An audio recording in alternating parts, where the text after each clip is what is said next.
नमस्कार, मेरा नाम मितिशा गुप्ता है और मैं आज आप सभी का स्वागत करती हूँ इस पॉडकास्ट में विनो हाइपरटेंशन।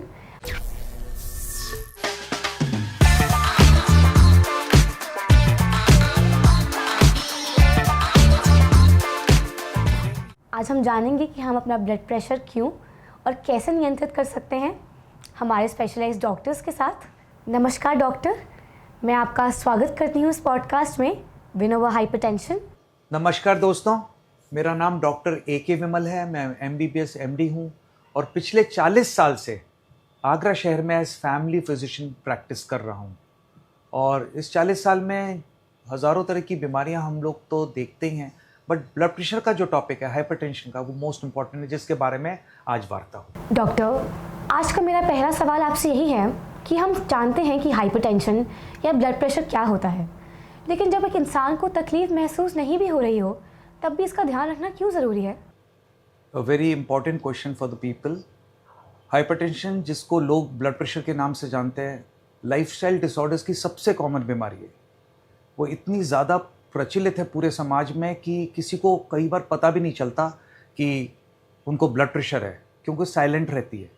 पर इमेजिन करिए जैसे हमारे बॉडी के अंदर बहुत सारी आर्टरीज पूरी बॉडी में घूम रही हैं और ब्लड सर्कुलेशन वहीं होता है, तो बढ़ा हुआ प्रेशर उन आर्टरीज पे जोर देता है। इमेजिन करिए एक लॉन में एक पाइप पड़ा हुआ है और उसमें पानी जा रहा है लगातार, धीरे धीरे उसमें क्रैक्स पड़ने लगते हैं। और ये आर्टरीज जब हाई ब्लड प्रेशर के कारण प्रेशर लेती हैं अपने ऊपर, तो वो हार्डन हो जाती हैं, टाइट हो जाती हैं और कहीं कहीं से चटकने लगती हैं। यही कारण है कि आने वाले वक्त में ये ब्लड प्रेशर हार्ट को, ब्रेन को, किडनी को कहीं ना कहीं डैमेज करने लगता है। तो अगर मुझे नहीं पता है कि ब्लड प्रेशर मुझे है, इसका मतलब ये नहीं है कि मैं चेक करवा के ये ना देखूं कि मुझे ब्लड प्रेशर है या नहीं है और उसका उचित इलाज न करवाऊं। मैं जानती हूँ कि हाइपरटेंशन को एक साइलेंट किलर भी कहा जाता है, लेकिन मेरा सवाल है कि ऐसा क्यों? शांत रहता है लेकिन किसी दिन ज्वालामुखी उखाड़ देता है, इसका मतलब ये निकला। और ये सच है बिल्कुल, जैसा कि पहले क्वेश्चन में भी यही हम जवाब दे रहे थे कि ये अंदर ही अंदर पलता रहता है।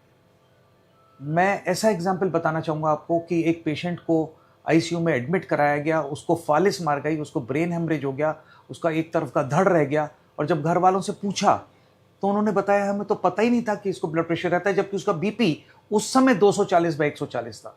इसका मतलब पिछले 5-7 साल से उसको BP था और उसे पता ही नहीं था कि BP है, क्योंकि BP कई बार कोई सिम्टम्स नहीं देता, हमें महसूस भी नहीं होने देता। इसीलिए BP को ध्यान रखना बहुत ज़रूरी है। डॉक्टर, मेरा अगला सवाल आपसे ये है कि हाई ब्लड प्रेशर होने के क्या कारण रहते हैं? क्या ये सिर्फ हमारी जीवन शैली की वजह से होता है या हमारा इसमें जेनेटिक्स का भी बहुत बड़ा रोल है? या वेरी गुड क्वेश्चन, बिकॉज ये दोनों ही चीज़ें इसमें काम करती हैं। पर आश्चर्य होगा आपको सुन करके कि 95% ऑफ हाइपरटेंशन लाइफस्टाइल डिसऑर्डर्स से है, 5% सिर्फ जेनेटिक्स से है। अगर किसी के फादर या मदर को ब्लड प्रेशर है तो उसके कई गुना टाइम्स बढ़ जाता है कि उसको BP हो, बट इट डजंट मीन कि BP नहीं हो सकता लोगों को। आज मासेस में BP सिर्फ इसीलिए है क्योंकि हम लोगों की लाइफस्टाइल बिल्कुल इरेटिक हो चुकी है।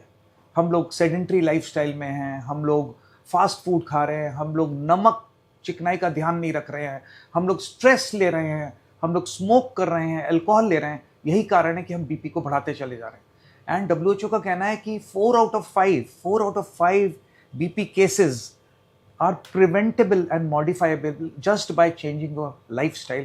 डे टू डे हम क्या करते हैं, कितना सोते हैं, कितना खाते हैं, कितनी एक्सरसाइज करते हैं। ओके, और अगर किसी इंसान को अभी अभी हाई ब्लड प्रेशर डायग्नोस हुआ है तो वो डेली लाइफ में क्या चेंजेस ला सकता है एक अच्छा बदलाव देखने के लिए? Very good question. ये तो मोस्ट इम्पॉर्टेंट है आज के पूरे समाज को देखते हुए। हम सबसे पहले उससे कहेंगे कि आप जो खाते हो उस पर नज़र रखो। आप अपने सॉल्ट इंटेक को, जो हिडन सॉल्ट्स हमारे फास्ट फूड में, पैक्ड फूड्स में, चिप्स में हैं, हमें पता ही नहीं है। ऐसे लोगों को जिनको डायग्नोज हुआ है उनको 2.3 ग्राम्स ही सॉल्ट देना अलाउड है। प्रेफरेबली 1.5 ग्राम से ज़्यादा नहीं मिलना चाहिए। और आपको आश्चर्य होगा कि जिस तरह का खान पान हमारा है उसमें हम कम से कम 7, 8, 10 ग्राम तक नमक खा जाते हैं और हमें आभास भी नहीं होता। नंबर 2, बहुत इंपॉर्टेंट है कि हम लोग सेडेंट्री लाइफस्टाइल में टाइम से नहीं सोना, स्लीप रिदम हम लोग ख़राब कर देते हैं, रात को लेट सोते हैं, सुबह लेट उठते हैं। At least 30 minutes of mild to moderate exercise, और कुछ नहीं होता तो ब्रिस्क वॉकिंग कर लें। कोई जिम जाने की ज़रूरत नहीं है, बट एटलीस्ट अगर आप 30 to 40 minutes 5 days a week exercise कर लेते हैं तो बहुत आपको ब्लड प्रेशर को कंट्रोल करने में फ़ायदा मिलता है। नंबर 3, जितने भी लोग स्मोक करते हैं वो टोटली क्विट करें। और इंडिया में तो टोबैको का बहुत बड़ा, चबाने का, पान मसाले का बहुत रिवाज है, इसको त्यागें क्योंकि ये सब ब्लड प्रेशर को बढ़ाते हैं और उसके अलावा भी बहुत सारी बीमारियां ब्लड प्रेशर से रिलेटेड देते हैं। और जो लोग ड्रिंक करते हैं उसे कहा जाता है कि इसको कम से कम आप कम से कम कर लीजिए, हफ्ते 10 दिन में एक बार कर लीजिए, बट डेली ड्रिंकिंग बिल्कुल बंद करें। और डाइट अपनी डैश डाइट कहलाती है जब आप खीरा, टमाटर, फल, सब्जी से अपनी प्लेट भर लेते हैं। और जब आप इस डाइट को लेते हैं तो भी ब्लड प्रेशर कंट्रोल करने में बहुत फ़ायदा आपको होता है। पानी ज़्यादा पिएं, प्रॉपर रेस्ट लें, प्रॉपर एक्सरसाइज करें, तो ये प्राइमरीली हम लोग काफ़ी ब्लड प्रेशर केसेस को हम कंट्रोल कर सकते हैं और उनको मिनिमम मेडिकेशन पे रख सकते हैं। ओके, तो जब एक व्यक्ति नया नया ब्लड प्रेशर की दवाइयाँ लेना शुरू करता है तो क्या साइड इफ़ेक्ट्स हो सकते हैं और वो उन्हें कैसे मैनेज कर सकता है?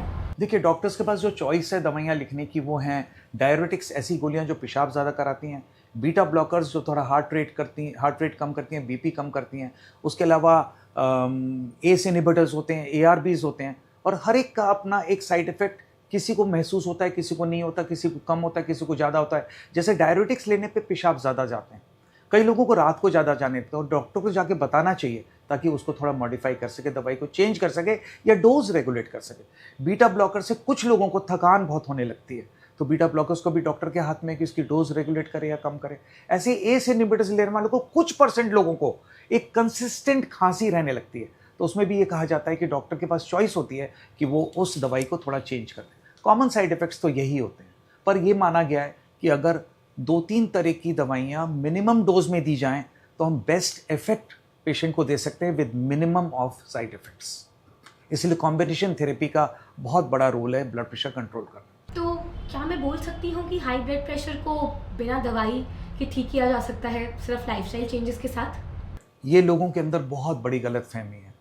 सर, बीपी की गोली शुरू मत करिए, ज़िंदगी भर के लिए बंद जाएगी। हमारे साथ एटलीस्ट 20% पेशेंट्स ऐसे हैं जो ऑफ द मेडिसिन हो चुके हैं। Y?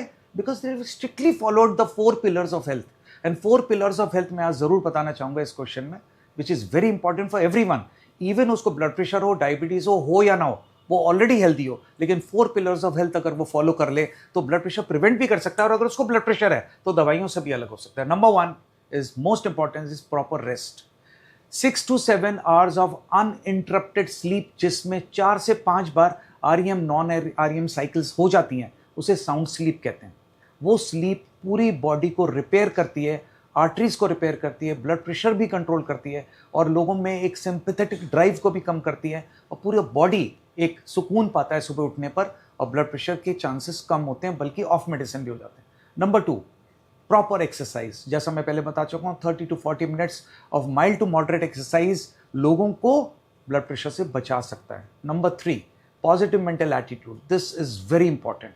This wrong media, this all going to wrong movies, सब देखना, घंटों स्क्रीन टाइम बढ़ाना, स्ट्रेस में रहना, जॉब का स्ट्रेस पैदा करना, घर में स्ट्रेस रखना। पॉजिटिव मेंटल एटीट्यूड के you have to have association. Have you joined some organisation? Are you reading good books? Are you in good companionship? आपकी फैमिली लाइफ क्या है? ऑल दिस विल ऑल्सो, इसको भी कंट्रोल करते हो तो बेटर होता है। And last which is very important is proper nutrition. Proper nutrition का आज लैक इसीलिए है, not just because of the fast food, but because जो हम घर में ला रहे हैं it is not containing the proper nutrition, क्योंकि खेतों में केमिकल्स डल के बर्बाद हो चुका है। So we have to be very, very selective in choosing our fruits and vegetables. We have to take proper amount of carbohydrate, fat and proteins. Protein का बहुत बड़ा रोल है हमारी प्रिवेंशन और डिजीज़ में। जो इंडिया में 1 ग्राम पर किलोग्राम प्रोटीन मिलना चाहिए हम सब लोगों को, आपको ताज्जुब होगा 60 to 70 ग्राम्स ऑफ प्रोटीन की जगह हम डेली में 15 से 20 ग्राम प्रोटीन ले रहे हैं, which is a very important factor to have a proper health. And जो लोग ये 4 पिलर्स ऑफ हेल्थ को मेंटेन करते हैं with proper exercise, proper sleep, proper mental attitude and proper nutrition, and of course supplements का भी बहुत बड़ा रोल उसमें आ जाता है, बिकॉज जो फूड गैप हमारे खाने के साथ में हो चुका है उसको फिल करने के लिए हमारे को extra protein, extra vitamin, minerals की ज़रूरत होती है। तो ये 4 pillars of health obviously of medicine कर सकते हैं पेशेंट्स को। अगर किसी व्यक्ति को हाई ब्लड प्रेशर है और वर्षों तक उसका ट्रीटमेंट ना किया जाए, तो मेरा आपसे सवाल यही है कि शरीर के किस अंग पर सबसे ज़्यादा उस चीज़ का असर हो सकता है? Each and every part of the body is damage. वही पाइपलाइन सिर से लेके पैर के अंगूठे तक जा रही है और वही डैमेज हो रही हैं, वही ब्लड सप्लाई कर रही हैं सारे ऑर्गन्स को। तो इमेजिन करिए अगर वो ब्रेन में कहीं जा कर के फटती है, वहाँ एन्यूरिज्म बनाती है, वहाँ हेमरेज होता है तो स्ट्रोक होता है। वो हार्ट में क्लॉट्स जमाती है due to cholesterol and LDL, जो कि इलास्टिसिटी खत्म होने पर वहाँ ज़्यादा जम जाती है कोरोनरी आर्टरीज में, तो हार्ट अटैक होता है। अगर वो बहुत महीन हमारी आर्टरीज, बहुत अच्छी आर्टरीज हमारे अंदर आई के अंदर हैं, उन पे जब प्रेशर पड़ता है तो वहाँ पे आईसाइट पे डिफेक्ट आ जाता है। अगर वो किडनी की आर्टरीज को डैमेज करती हैं तो किडनी डिजीज होती है। अगर वो लेग्स की आर्टरीज को डैमेज करती हैं तो पेरिफेरल वैस्कुलर डिजीज भी हो जाती है। तो इट्स अ प्रोग्रेसिव डिजीज। तो ये प्रोग्रेसिव डिजीज में होता है क्या है, sooner the better. Lifestyle modification, proper medication and proper checkup by the doctor at regular intervals is the only way out to save from these complications. These are target organs. ये target organs होते हैं जो blood pressure के मरीज को मालूम भी नहीं होता कि एक दिन मुझे फालिस मार सकती है, हार्ट अटैक हो सकता है, मेरा गुर्दा फेल हो सकता है, मेरी आंखें जा सकती हैं, सो मेनी थिंग्स। तो प्रॉपर मेडिकेशन पे आना, प्रॉपर लाइफस्टाइल को मेंटेन करना। आज की इस टॉक का मैं अंत करना चाहूँगा कि yes, these are the most important things where हम समाज में अपने ब्लड प्रेशर के पेशेंट्स को समझा सकते हैं और उनको हेल्दी लाइफ जीना सिखा सकते हैं।